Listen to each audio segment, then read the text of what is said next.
Why does it feel like when progress is made, Nintendo does something to take us back 3 steps? The Nintendo Switch is now region-free, enabling you to play games from all over the world. Great. But in order to use voice chat, you have to implement peripherals or use a fucking smartphone externally to do so. In less than 1 year, the Nintendo Switch is looking to outsell the Wii U, which had been up for 4 to 5 years. That's pretty impressive. Yet they promised they knew that the SNES Classic stock would be a problem with scalpers, and we still have the same issue now, if not worse. Nintendo is embracing both esports and content creators with the inclusion of a share button on the Switch, which has snapshot functionality and video recording as well in the future, and they even have a Nintendo Versus program running on Twitter. On top of that, a creator program which enables people to earn revenue off of sharing and playing Nintendo games on the YouTube or live stream. Except that live streaming has apparently been banned for anybody who's inside of the Nintendo Creators Program, but it has a share button. Nintendo just doesn't seem to realize the benefits of having other people share their first-party content. The Creators Program is a whole nother Pandora's box, because it's bad enough that people who are in the program are 1, giving a huge part of their revenue to Nintendo, and 2, not getting paid jack squat. Check this out right now. We just got an email from Nintendo. We got paid an entire penny. Oh my god. An entire 1 cent. You're reading this, right? I am. Nintendo of America Incorporated has sent you, us 1 cent. We did it. We did it. Oh my god. All right. Yes. Now granted, this live stream ban doesn't count for every single Nintendo game, only first-party titles, but there's kind of a big one that's on the horizon coming out this month, so you're probably better off leaving the program or never signing up in the first place. Does this affect me at all?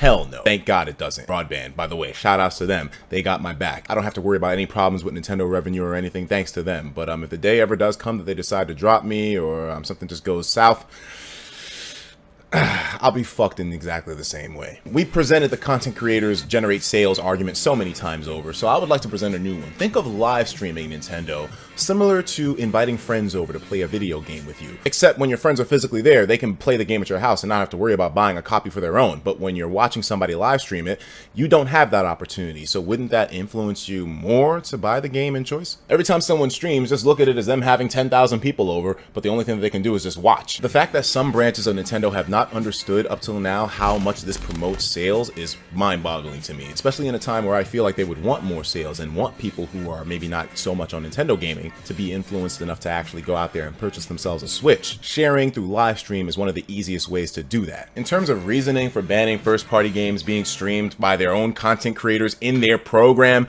the only one that I can honestly think of is them just not being able to take advantage of all the revenue that it generates. Do you guys really want to keep track of the donations that people receive during streams as well, too? You want to cut of that as well, Nintendo? That is a big leap to make, but it makes you wonder where the future of this thing is going to go. What will happen in a year or 2 from now? Is there going to be a straight up outright ban of any kind of content from Nintendo's first-party games on YouTube or Twitch? It's ridiculous to think this. But wait, there's more! More L's for Nintendo to catch. FIFA and NBA 2K, my boys.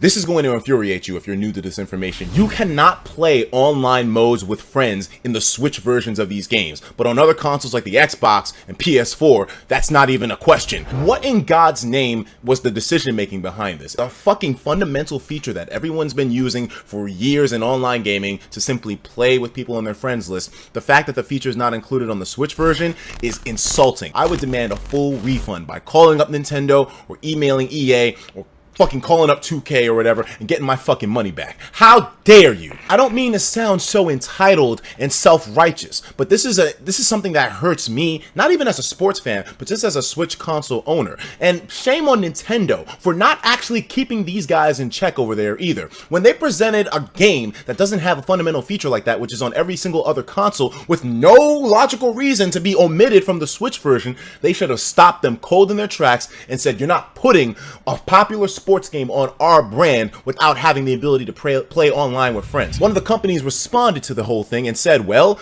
you can still play locally when you're right next to each other. That's a good alternative. I swear. So if you're going to treat it as such a nonchalant thing, then why don't you put out an update on the PS4 and Xbox One versions of the game that remove the ability to play online with your friends list? Then let's see how those communities react to it.